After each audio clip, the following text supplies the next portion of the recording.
Hola, amados hermanos, en Jesucristo nuestro Señor y en María Santísima. Sean todos bienvenidos a este momento de charlas bíblicas con Patiño. Hoy abordaremos un tema, no sé cómo calificarlo, pero se trata de la genealogía de Jesús, del árbol genealógico de Jesús. Hay dos, al menos en la Biblia aparecen tres en Crónicas, pero de los que yo quiero hablarles es del árbol genealógico que presenta Mateo, el evangelista San Mateo, el antiguo cobrador de impuestos, y el árbol genealógico que presenta San Lucas, el médico griego. Curiosamente, San Mateo empieza su evangelio con esta genealogía de Jesús. San Mateo empieza con Abraham y dice: Abraham engendró a Isaac, Isaac engendró a Jacob, Jacob engendró a Judá, y Judá de Tamar engendró a Fares, así engendró. Y curiosamente llega hasta el final, dice: Jacob engendró a José, esposo de María, de la que vino el Cristo. Jacob engendró a José. Es decir, de acuerdo con San Mateo, el papá de José, el de María, se llamaba Jacob. Pero si nos vamos al árbol genealógico que nos presenta Lucas, ocurre que Lucas empieza de Jesús, José, Elí, y así se va, Noé, hasta Adán y hasta Dios.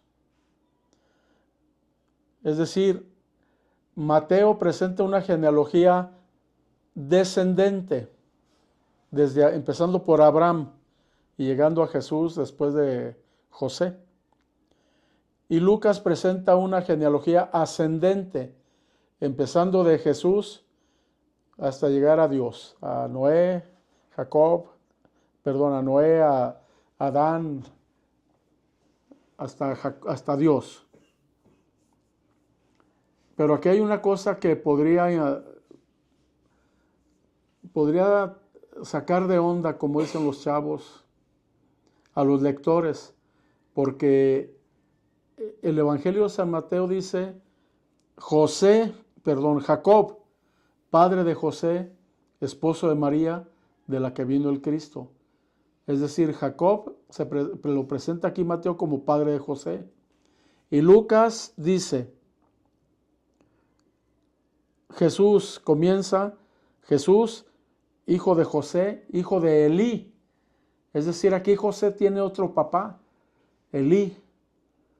Y con Mateo tiene un papá llamado Jacob. Y pues, ¿cómo es posible? No es posible que una persona tenga dos padres, dos papás. Y es lo que de alguna manera intriga a algunos. Intriga a los que se quedan solamente con la lectura hasta ahí.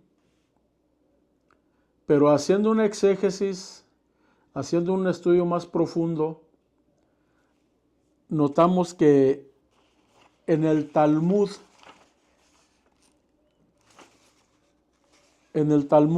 aparece, el Talmud es muy respetado en la cultura judía. Allí aparece algo muy importante. Dice en el Talmud que Joaquín, Joacim y Elí eran considerados el mismo nombre.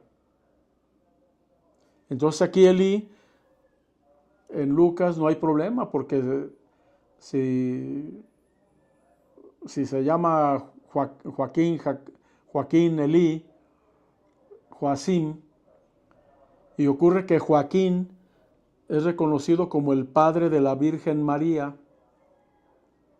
Entonces José, al casarse con María, se convierte en hijo adoptivo de Elí, hijo adoptivo. Y recordemos que en la cultura judía el hijo adoptivo tenía más preponderancia que el hijo de sangre. El hijo de sangre podía quedar desheredado y el hijo adoptivo no. Entonces José pasa a ser hijo adoptivo de Elí, padre de la Virgen María, de Joaquín. Y con eso pasa a ser el dueño del heredero, dueño de todo lo que le deje Joaquín o Elí, y se evita un problema fuerte en la lista de Mateo. En la lista de Mateo, que como les decía empieza con Abraham y termina con José y Jesús, en la lista de Mateo aparece el rey Jeconías, como descendiente de David, de Abraham, de todos ellos, y en la estirpe, en el linaje de Jesús, en su ascendencia, Jeconías. Pero hay un problema con este Jeconías. Jeconías fue maldito por Dios, fue maldecido por Dios. Jeconías. Es decir, esa maldición iba a llegar hasta el final. Y la maldición dice más o menos así, esa maldición viene en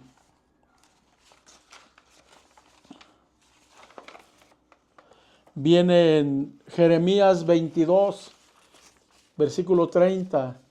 En Jeremías 22, 30 viene la maldición y dice así: inscriban en el registro a este hombre así: sus hijos, un fracasado en su vida, pues nadie de su sangre logrará restablecerse sobre el trono de David para reinar en Judá. Nadie de su sangre. Y si Jeconías está en la línea de Abraham, de David y de Jesús, después de Jeconías, sus hijos iban a llevar esa sangre. Y nadie descendiente de él podría ser rey de Israel, dice. Pues nadie de su sangre logrará establecerse sobre el trono de David para reinar en Judá. Con esa maldición no le quedan probabilidades a Cristo de ser el que se siente en el trono de David. Sin embargo, en la genealogía que presenta Lucas, esa salvedad queda libre, o sea, se salva ese problema. Porque al ser José, hijo de Elí, hijo adoptivo además, él posee grandes posibilidades de engendrar, de ser padre del Mesías, como lo fue. Padre adoptivo, que es mucho más importante que padre de sangre. Entonces, con este hecho del papá de María, como suegro de José, se rompe y se quita el problema de la maldición sobre Jeconías, para que ninguno de sus descendientes de sangre pudiera sentarse en el trono de David. Eso se lo impedía a Cristo. Y Mateo es muy curioso en su genealogía. Las genealogías en la Biblia son muy importantes para presentar a alguien muy importante. Por ejemplo, hay una genealogía para presentar a Abraham. 7, 8 generaciones son presentadas hasta que llega Abraham. Cuando se trata de presentar a alguien importante, aquí está la genealogía. Y Mateo presenta una genealogía muy sui generis, tratándose de Jesús. presenta a 4 mujeres.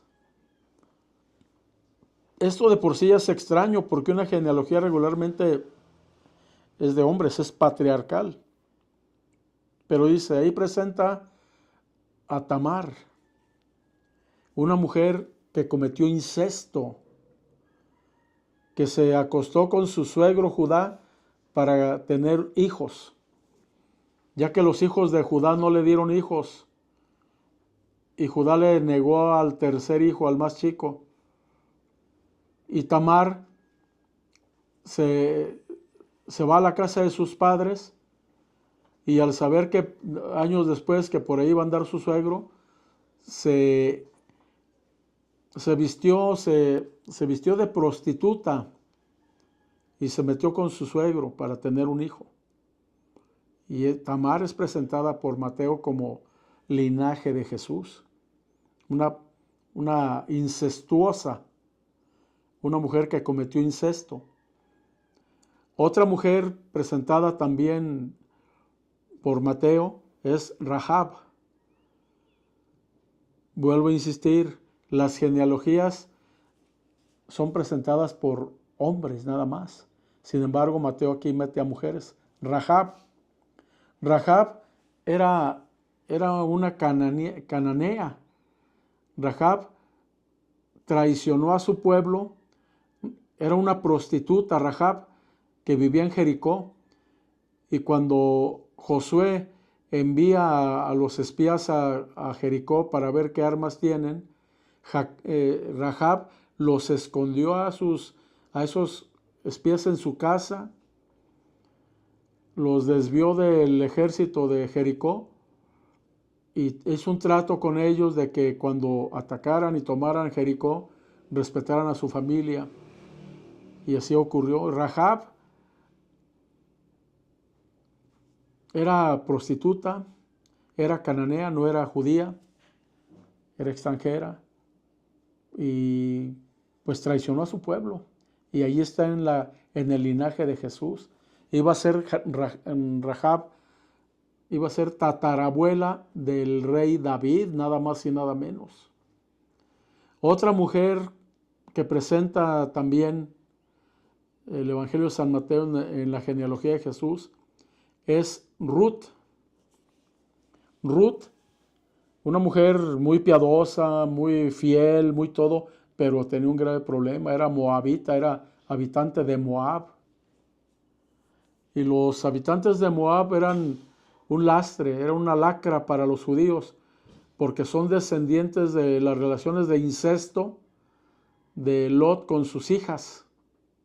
De ahí descienden los moabitas, según la Biblia, y eran enemigos de los judíos. Y Ruth se va con su suegra Noemí y se casa con Boaz, pariente de Noemí. Y Ruth viene a ser linaje directo del rey David y de Jesús. Otra mujer, la cuarta, que ni siquiera la nombra por su nombre el evangelista San Mateo. No la nombra por su nombre, dice ahí, la que fue esposa de Urías, es Betsabé. Ella fue violada por el rey David. Fue víctima de la lujuria, del deseo carnal del rey David. Y esa relación, además de ser una traición, una violación, trae un asesinato. El rey David, al ver que quedó embarazada Betsabé, y para evitar el escándalo, mandó matar a Urías, al esposo de Betsabé. Y de ahí, de esa relación, salió el rey Salomón. Mateo no anda con cosas. San Mateo hablaba, su pueblo, su público eran los judíos. Él hablaba para los judíos. Así es que él sabía que los judíos, para ellos era muy importante las genealogías donde apareciera gente como Abraham, como David. En cambio, Lucas, su público, eran los paganos, los griegos, los sirios, todos los que no fueran judíos, los que no tenían nada que ver, no conocían del rey David, ni de Abraham, ni de... no. Y Lucas lleva la genealogía más allá de Abraham, la lleva pasando por Noé. Mientras que Abraham es el padre de todos los pueblos, Noé es el padre de toda la humanidad, porque después del diluvio, dice la Biblia, que Dios les ordenó poblar a la tierra a través de los hijos de Noé, Jafet, Cam, y no recuerdo el otro, eran 3 hijos con sus respectivas esposas, y ellos repoblaron la tierra. Ellos son los padres de la humanidad. Por eso los padres y la humanidad son los judíos y todos los gentiles. Por eso Lucas, el médico griego, hablaba de esa manera, pasando por Noé y continuando hacia arriba hasta llegar a Adán, hijo de Dios. Es decir, Lucas lleva su genealogía desde Jesús hasta Dios directamente. Y todo para validar que Jesús era el Mesías. Los dos querían comprobar que Jesús era el Mesías. Los dos. Entonces esto se torna interesante, pero aquí vemos la necesidad de no quedarnos literalmente con lo que dice la Biblia, y menos interpretarla personalmente, menos. Porque ya San Pedro nos lo dice, ninguna profecía de esta escritura es para interpretarse personalmente. Nosotros necesitamos de la interpretación del magisterio de la iglesia. Y si es necesario ir más allá con algún estudio especializado en exégesis, como fue el caso, de ver que Elí era lo mismo que Joaquín, y Joaquín es el padre de la Virgen María. Por tanto, Elí, padre de José, padre adoptivo de José. Entonces, queridos hermanos, estamos invitados a escudriñar la Escritura como decía Jesús. La Escritura habla de Jesús. El Antiguo Testamento habla de Jesús. Ahí aparece Jesús en prefiguras y en unas figuras casi muy iguales a él, como Melquisedec, en un lugar, en un pueblo, en una etapa donde se ofrecían sacrificios y holocaustos a Dios. Se mataban toros, borregos, pichones. En ese tiempo en que el propio Dios hizo un trato con Abraham, matando un macho, una cabra, un borrego, se presenta un hombre que dice ser sacerdote del Dios Altísimo y que presenta pan y vino. Una prefiguración muy clara de Jesús. Así en el Antiguo Testamento, y por eso para los evangelistas, en este caso Mateo y Lucas, era muy importante presentar una larga genealogía que le diera categoría a Cristo, que le diera sustento en sangre a Cristo. Por ejemplo, Mateo presenta una genealogía legal, de leyes, de legalidades, y Lucas presenta una genealogía de sangre. Es la diferencia. Entonces, queridos hermanos, estamos invitados a escudriñar la Escritura, a estudiarla, a leerla y a guiarnos en la interpretación del magisterio de la Iglesia, no caer en la tentación de interpretarla nosotros solos o nuestro pastor, si soy protestante. Un pastor, salvo que sea un gran pastor, un gran teólogo, pero regularmente los pastores que nos visitan por aquí no saben nada, no saben. Son gente que se aprende 4 o 5 citas bíblicas y mandan a los suyos a apantallar católicos.